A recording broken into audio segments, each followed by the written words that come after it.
ఈ ఉదయమున నీవు ఎవ్వరినీ కలుసుకొనక ముందు ప్రభువును కలుసుకో. నీవు ఎవ్వరినీ చూడకముందు ప్రభువును చూడు.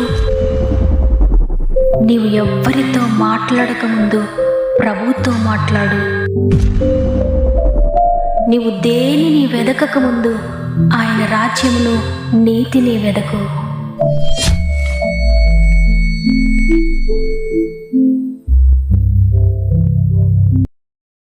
Praise the lord. ప్రభువును రక్షకుడైన యేసుక్రీస్తు నామములో మీ అందరికీ నా యొక్క ప్రత్యేకమైన శుభములు తెలియజేస్తూ మరొకసారి గాడ్ ఫస్ట్ అనే వాగ్దాన కార్యక్రమానికి మిమ్మల్ని అందరినీ ప్రేమతో ఆహ్వానిస్తూ ఉన్నాను. ప్రతిరోజు ఈ వాగ్దానం వింటున్న ప్రియ సహోదరి, ప్రియ సహోదరుడా, మీరందరూ ఎలా ఉన్నారు?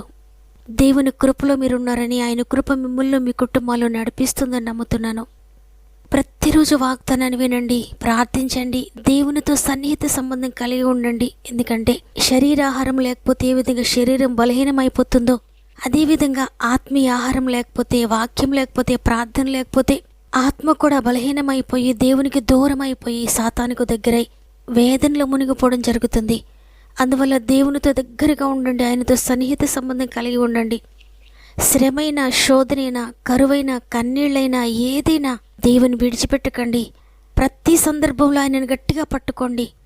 మీరు దేవునికి ఎంత దగ్గరగా ఉంటారో అన్ని అద్భుతాలు ఆత్మీయంగా, శారీరకంగా కూడా మీరు పొందుకొని అనేక మందికి ఒక మోడల్గా మీరు నిలవబడతారో ఆ విధంగా దేవుడు మిమ్మల్ని చెయ్యాలని మీ కొరకు ప్రార్థిస్తున్నాను. అంతేకాకుండా మీలో ఇంకెవరికైనా ప్రే రిక్వెస్ట్ ఉంటే కామెంట్స్ ద్వారా తప్పక నాకు తెలియచేయండి. వాగ్దానం వింటున్న మీరు కూడా తప్పకుండా కామెంట్స్ అన్ని మీకు అనుకూలమైతే చదవండి. అందరి కొరకు మనం వాక్యం చివరిలో కలిసి ప్రార్థించేద్దాం. మన ప్రార్థన దేవుని దగ్గరికి చేరాలి, ఆయన హస్తాన్ని కదపాలి, ఆయనే దిగివచ్చి అందరి జీవితాలు అద్భుతాలు చేయాలి. కాబట్టి ఏ సమస్యలో ఉన్న చివరి ప్రార్థనలు ఏకీభవించండి, పరిశుద్ధాత్మ కార్యములు పొందుకోండి. సమస్త మహిమ, ఘనత, ప్రభావములు దేవునికి చెల్లునుగాక. ఈరోజు ప్రభు మనకు అనుగ్రహిస్తున్న శ్రేష్టమైన వాగ్దానం ఆదికాండము 22వ అధ్యాయము 14వ వచనము. అబ్రహాము ఆ చోటికి యెహోవా ఈరే అను పేరు పెట్టెను.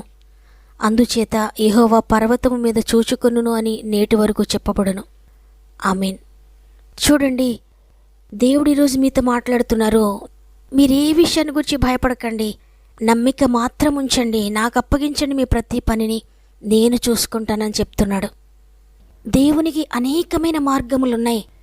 ఆయనకు అసాధారణమైన, అపరిమితమైన మార్గాలున్నాయి. అవి మన ఊహకు అందనివి, మన పరిమితులకు మించినవి. మన జీవితంలో ఒక్క మార్గం మూసుకొని పోతే 7 మార్గములు తెరుస్తాడాయన. ఒకవేళ 7 మార్గములు మూసుకుపోతే 100 మార్గాలు తెరుస్తాడాయన. ఆయన నీ స్థితిగతులన్నిటిని కూడా చూచుకొనడానికి సమర్థుడు. అబ్రహాం అదే నమ్మాడు. అబ్రహాము ఆ మాట ఎప్పుడు చెప్తున్నాడో మనం పరిశీలిస్తే ఆదికాండం 22వ అధ్యాయం మొదటి నుండి మనం చదివితే దేవుడు అబ్రహాంతో చెప్పాడు, నీ ఏకైక కుమారుని బలిగా అర్పించాని. వెంటనే అబ్రహాము లేచి తన గాడిదకు గంత కట్టి పనివారిని తీసుకొని, కట్టెలు తీసుకొని దేవుడు చెప్పిన చోటికి వెళ్ళాడు. తరువాత పనివారితో చెప్తున్నాడు, మీరు గాడిదతో ఇక్కడనే ఉండండి, నేనును ఈ చిన్నవాడును అక్కడికి వెళ్ళి దేవునికి మొక్కి మరలా మీ యొద్దకు వచ్చేదమని చెప్పాడు. ఎంత విశ్వాసమో చూడండి. తర్వాత కుమారుని తీసుకొని వెళ్తూ ఉన్నప్పుడు కుమారుడు అడుగుతున్నాడు, నా తండ్రి, నిప్పులున్నాయి, కట్టెలున్నాయి, కానీ దహనబలికి గొర్రెపిల్ల ఏది అని. అప్పుడు అబ్రహాం మరలా తన కుమారుడితో చెప్తున్నాడు, నా కుమారుడా, దేవుడే దహనబలికి గొర్రెపిల్లను చూచుకున్నానని చెప్పాడు.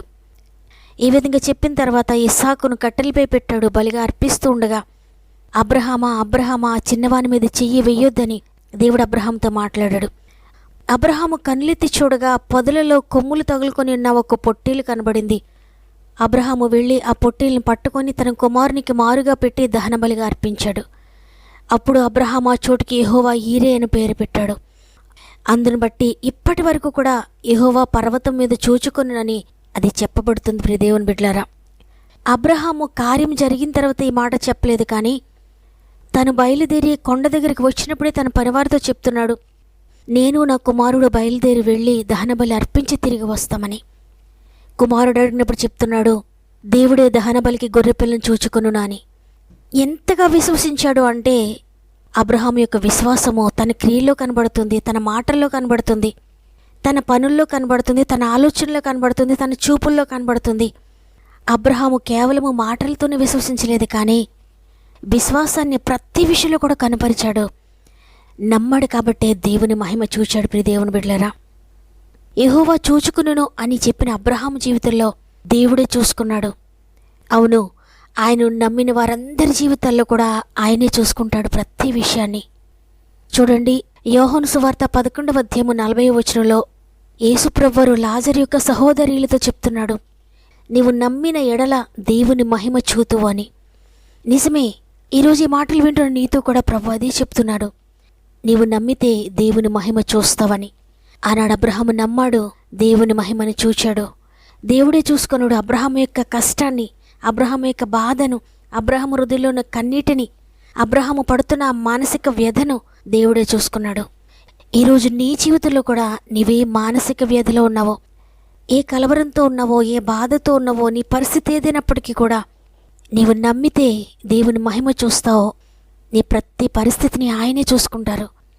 యేసుప్రభువారు లాజరు సమాధి దగ్గరకు వెళ్ళి రాయిని దొర్లించండి అన్నప్పుడు లాజరు సహోదరి అయిన మార్తా అంటుంది, ప్రభువా, అతడు చనిపోయి 4 రోజులైంది, ఇప్పటికీ వాసన కొడతాడు, అందువల్ల రాయి తీయొద్దయ్యా అని అంటుంది. అప్పుడు ప్రభు మార్తతో అంటున్నారు, నీవు నమ్మితే దేవుని మహిమ చూస్తావు, అపనమ్మకం ఉంచొద్దు, అపనమ్మక మాటలు మాట్లాడొద్దు, అపనమ్మకంతో నీవు ఆలోచించొద్దు, నమ్మితే నీవు అద్భుతం చూడబోతున్నావని ప్రభు చెప్పి అద్భుతకరంగా చనిపోయిన లాజరును తిరిగి లేవనెత్తారు. ఈరోజు ప్రభు నీతో కూడా అదే చెప్తున్నారు, నీవు నమ్మితే దేవుని మహిమ చూస్తావని.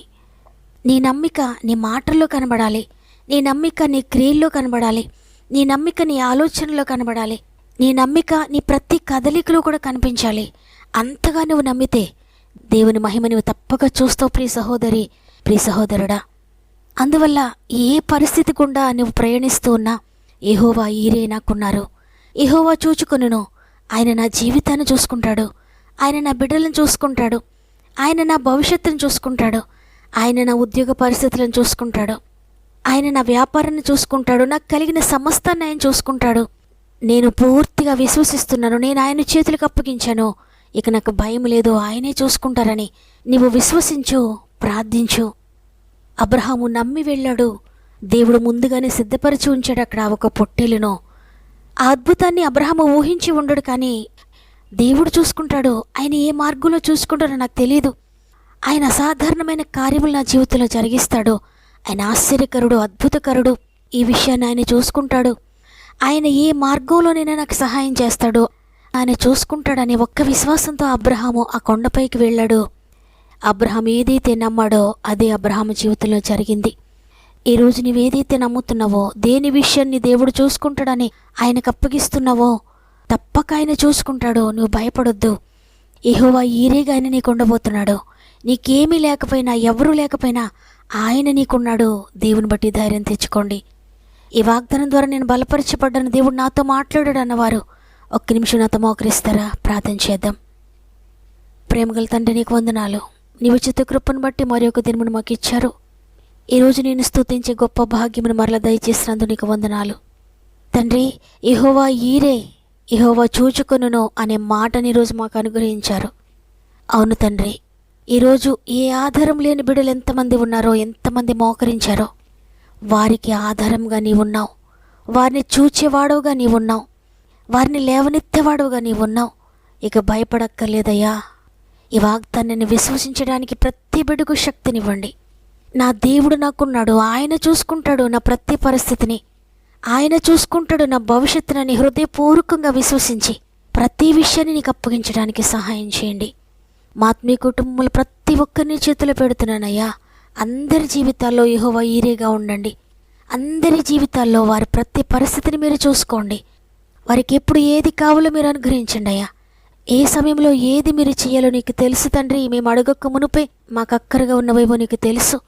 కాబట్టి ఈరోజు ఎవరు ఏ అక్కర గుండా వెళ్తూ ఉన్నారో, ఎవరు ఏ భయంకర పరిస్థితుల గుండా వెళ్తూ ఉన్నా ఆశ్చర్యకరంగా మీరు వాటినన్నింటినీ కూడా దాటించి చక్కటి భవిష్యత్తును మీరు దయచేస్తున్నారు నమ్ముతున్నాను.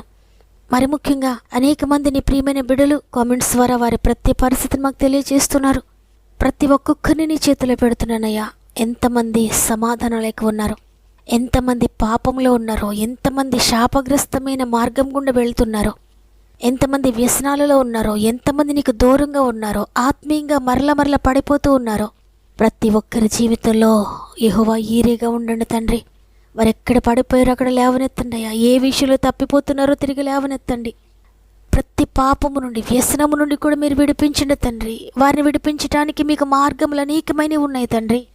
మీరు మాట్లాడండి, మీరు దర్శించండి. ప్రతి కుటుంబంలో రక్షణ కార్యములు జరిగించండి.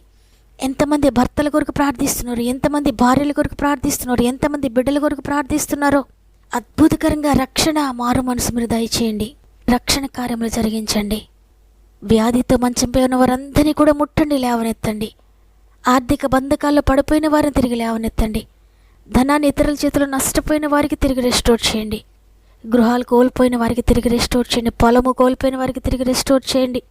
బిడ్డలను కోల్పోయిన వారికి, భర్తను కోల్పోయిన వారికి, భార్యను కోల్పోయిన తండ్రి, ఏది కోల్పోయినా, దేనిని పోగొట్టుకున్న తిరిగి రెస్టోర్ చేయండి తండ్రి. నైనా అనేక మంది వరదల వల్ల అనేకమైన నష్టపోయారు తండ్రి. ప్రతి బిడ్డకు తిరిగి సమకూర్చండి నైనా.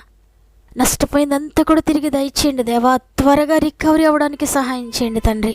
ప్రతి అవసరతను తీర్చండి. కోర్టు కేసెస్లో ఉన్న వారిని విడిపించండి తండ్రి. పొలం సమస్యలను విడిపించండి, ఇంటి సమస్యలను విడిపించండి, ఉద్యోగ సమస్యలను విడిపించండి, వ్యాపారాలను అభివృద్ధి చేయండి. వ్యవసాయంలో నష్టపోయిన వారందరినీ కూడా తిరిగి లేవనెత్తండి. ప్రతి గర్భంలో తాకడనైనా అద్భుతం చేయండి. ప్రతి కుటుంబంలో వివాహాలు జరిగించండి అయ్యా. స్వంత గృహాలు లేని బిడ్డలందరికీ స్వంత గృహాలు దయచేయండి. గృహాలు కట్టుకుంటున్న వారిని ప్రత్యేకంగా నీ చేతిలో పెడుతున్నాను తండ్రి. ప్రతిదీ కూడా మీరు సమకూర్చి జరిగించండి, కంప్లీట్ చేయండి అయ్యా. ఇతర దేశాల్లో ఉండి వాక్యం వింటున్న ప్రతి బిడ్డని చేతులకు అప్పగిస్తున్నాను తండ్రి. వారు చేసే ప్రతి పని మీరు దీవించండి. బలం ఇవ్వండి, శక్తిని ఇవ్వండి, జ్ఞానం ఇవ్వండి, ఆరోగ్యం ఇవ్వండి. తిరిగి స్వదేశానికి వచ్చేంత వరకు కూడా మీరు తోడుగా ఉండి నడిపించండి. ప్రత్యేకంగా గర్భంతో ఉన్న బిడ్డలందరినీ అప్పగించుకుంటున్నాను. సేఫ్ డెలివరీస్ దయచేయండి. ఈరోజు పుట్టిన రోజులు, పెండ్లి రోజులు జరుపుకున్న వారందరినీ కూడా జ్ఞాపకం చేసుకోనండి. సంవత్సరం అంతా మీరు తోడుగా ఉండి నడిపించండి. ఇదే మనం ప్రారంభిస్తూ ఉండి ఈ రోజంతా మా ఆత్మీయ కుటుంబానికి తోడుగా ఉండి వారు చేసే ప్రతి పనిని మీరు చూసుకోండి అయ్యా. వారు వెళ్ళే ప్రతి స్థలంలో మీరు తోడుగా ఉండండి అయ్యా. వారు ప్రారంభించే ప్రతి పనిని మీరు సఫలపరచండి తండ్రి. వారి ఆలోచనలు యావత్తును సఫలపరిచి ఈ రోజంతా జయకర్మగా ముందుకు నడిపిస్తారని యేసయ్య పరిశుద్ధమైన నామములో అడిగి వేడుకొంచున్నాను తండ్రి. ఆమేన్. ఈరోజు ఈ వాగ్దానాన్ని విన్న ప్రియ చెల్లి, ప్రియ తమ్ముడు, అబ్రహాం చెప్తూ ఉన్నాడు, యెహోవా ఈరే నా అద్భుతాన్ని దేవుడు చూసుకుంటాడని. అదేవిధంగా దేవుడు చూసుకున్నాడు. ఈరోజు నీ జీవితాన్ని కూడా, నీ అద్భుతాన్ని దేవుడు చూసుకుంటాడు. ఆయనకు అప్పగించండి, నమ్మి ప్రార్థించండి. నమ్మిన వారందరూ ఆమెనని కామెంట్ చేయండి. తప్పకుండా లైక్ చేయండి, అనేక మందికి షేర్ చేయండి. ప్రతిరోజు అనేక మందికి షేర్ చేస్తూ వాక్య పరిచర్యలో పాలు పొందుతున్న మిమ్ముళ్ళు, మీ కుటుంబాలను దేవుడు అత్యధికంగా దీవించి ఆశీర్వదించునుగాక. దేవుని చిత్తమైతే తిరిగి రేపు అందరం కలిసి ఆయనను స్తుతిందాం. అంతవరకు ప్రభు మీకు, మీ కుటుంబాలకు తోడు ఉండి నడిపించునుగాక. God bless you.